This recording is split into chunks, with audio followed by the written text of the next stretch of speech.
হরে কৃষ্ণ, জয় রাধে। সবাইকে একটু সাবধান করার জন্য এই ভিডিওটা অবশ্যই মন দিয়ে শুনবেন।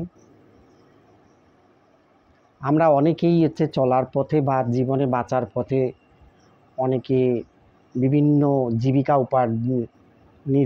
জীবিকার উপরে নির্ভর করি। কেউ এলআইসি কোম্পানির উপরে নির্ভর করে, কেউ টিউশন করে, আবার অনেকে পেশা হিসাবে পাঠ করে পয়সা ইনকাম করে। এতে অনেক কথা বলতে হয়, অনেক খরচ করতে হয় কথা। তাই এতে কি হয়, অনেকেই হয়তো জানে না যে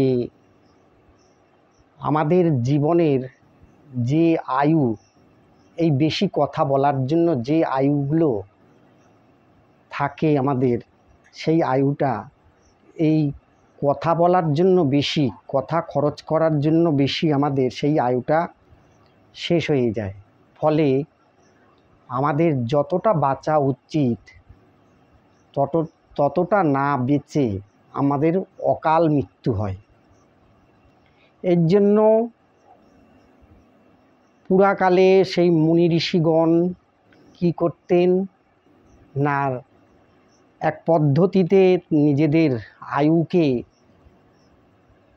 বাড়ানোর চেষ্টা করতেন এবং বাড়াতেন, যাতে অনেক দিন নিজেরা বেঁচে থাকেন। সেই পদ্ধতিটা আমি বলে দিচ্ছি, খুবই সহজ পদ্ধতি।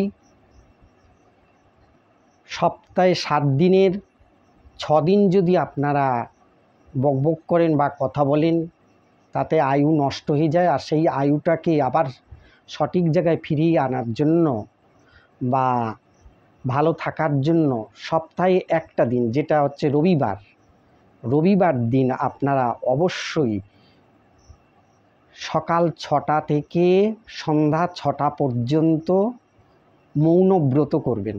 কারোর সাথে কোনো কথা বলবেন না, যাহা নাকি মুনি ঋষিরা করত। আর সারা দিন কথা কারোর সাথে বলতো না। আকার ইঙ্গিতে হাতের বা ভঙ্গিমায় সমস্ত বুঝিয়ে দিত বা বোঝানোর চেষ্টা করত, কিন্তু কথা বলতো না। এতে কি হতো না, যে তাদের আয়ুটা রক্ষা হতো। তা আপনারাও করবেন। সকাল থেকে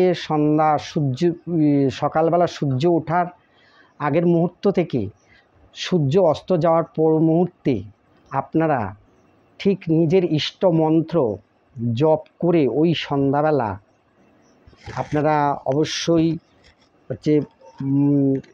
এই কাঁধে এরকম বস্ত্র নিয়ে আসনে বসে ভগবানের ধ্যান করে তারপরে কথা বলবেন। আর এই যে সারাটা দিন কোনো কারোর সাথে কথা বলবেন না। হাতের নেড়েচেড়ে আর মুখের ভঙ্গিমা করে আপনারা